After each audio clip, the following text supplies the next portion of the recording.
राजीव दीक्षित एक अकेला इंसान जिसने बड़ी बड़ी विदेशी कंपनियों की नींद उड़ा दी थी, जिसने इन कंपनियों के खिलाफ मुहिम छेड़ दी और स्वदेशी वस्तुओं के इस्तेमाल पर बल दिया, जिसने अंग्रेजी दवाओं का इलाज नहीं बल्कि बीमारी का कारण माना, क्योंकि इनका काम सिर्फ मुनाफा कमाना है। लोग दावा करते हैं कि अगर उनकी मौत ना होती तो आज राजीव दीक्षित आयुर्वेद और स्वदेशी के सबसे बड़े प्रचारक होते। इसलिए कुछ लोग दावा करते हैं कि उनकी मौत साधारण नहीं थी बल्कि साजिशन हत्या की गई थी। उनकी मौत को हत्या मानने के पीछे कई कारण बताए जाते हैं। उनके समर्थक बताते हैं कि अंतिम समय में उनका शरीर नीला पड़ गया था, चेहरे पर काले धब्बे थे जिसे देखकर लगता था कि उनको जहर दिया गया हो। भिलाई में प्रवास के दौरान हुई राजीव दीक्षित की मौत पर तत्कालीन जिला प्रशासन ने शव को बिना पोस्टमार्टम कराए ही अंतिम संस्कार के लिए गृहनगर भेज दिया था। इसी वजह से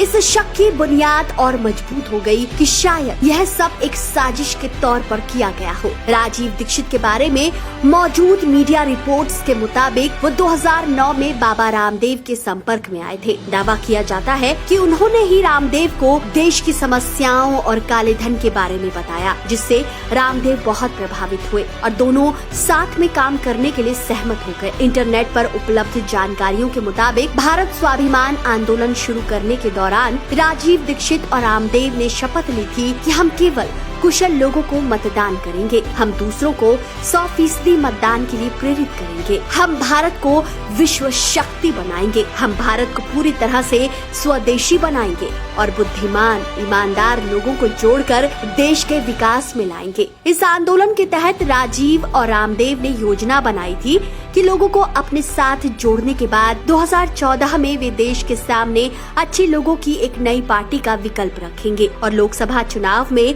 दावेदारी पेश करेंगे। उन्होंने 5 जनवरी 2009 को भारत स्वाभिमान आंदोलन का गठन किया था। इस आंदोलन के जरिए उन्होंने देश के लोगों में स्वदेशी वस्तुओं का उपयोग करने के लिए लगातार प्रेरित किया। बाद में उन्होंने बाबा रामदेव के साथ मिलकर विदेशी कंपनियों के खिलाफ अभियान तेज कर दिया था, जिससे वे मल्टीनेशनल कंपनियों के निशाने पर आ गए थे। आइए आपको बताते हैं कि आखिर उनकी मौत के दिन क्या हुआ था। यह बात 29 नवंबर 2010 की है। राजीव दीक्षित का व्याख्यान छत्तीसगढ़ के अविभाजित दुर्ग जिले के बेमेतरा तहसील प्रांगण में सुबह 10 से दोपहर 1 बजे तक हुआ था। मीडिया रिपोर्ट के मुताबिक व्याख्यान खत्म करने के बाद वे भारत स्वाभिमान आंदोलन के दुर्ग निवासी पदाधिकारी दया सागर के साथ भिलाई के लिए कार से रवाना हुए। कार कन्हैया नाम का ड्राइवर चला रहा था। रास्ते में ही राजीव दीक्षित को पसीने के साथ बेचैनी महसूस हुई। एलोपैथी चिकित्सा के धुर विरोधी रहे दीक्षित ने जिद की वजह से अस्पताल जाने के बजाय स्वदेशी दवाइयों से उपचार पर जोर दिया। भिलाई में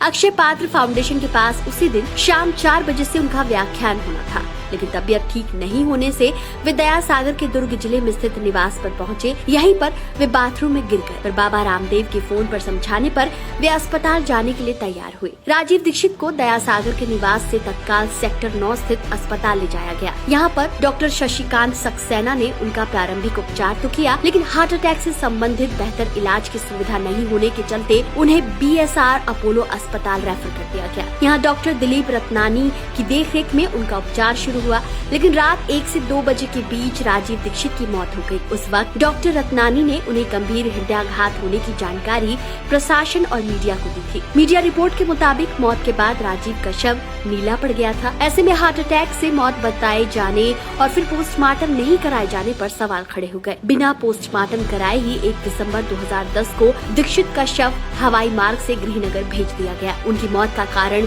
क्या सच में हार्ट अटैक था या फिर कुछ और, यह आज तक स्पष्ट नहीं हो पाया। कुछ लोगों का मानना था कि उनकी हत्या के पीछे बाबा रामदेव का हाथ था, क्योंकि वो अपना वर्चस्व कायम करना चाहते थे। पर बाबा रामदेव ने इन सब आरोपों को सिरे से खारिज कर दिया और यह भी कहा कि उनके इलाज से लेकर प्राइवेट प्लेन की व्यवस्था करने तक में उन्होंने 25 लाख रुपए खर्च किए थे, ताकि हर संभव कोशिश करके उनकी जान बचाई जा सके। उन्होंने कहा कि मौत से पहले उन्होंने राजीव दीक्षित से 4 घंटे तक बात की थी। राजीव दीक्षित की मौत की गुत्थी सुलझाने के लिए साल 2019 में मोदी सरकार के नेतृत्व में प्रधानमंत्री कार्यालय से दुर्ग पुलिस को मामले की नए सिरे से जांच करवाई गई, पर यह जांच भी किसी नतीजे पर नहीं पहुंच सकी। दोस्तों, आप इस पर क्या सोचते हैं? कमेंट करके जरूर बताएं। फिलहाल इस वीडियो में इतना ही। मिलते हैं अगले वीडियो में एक नई कहानी के साथ।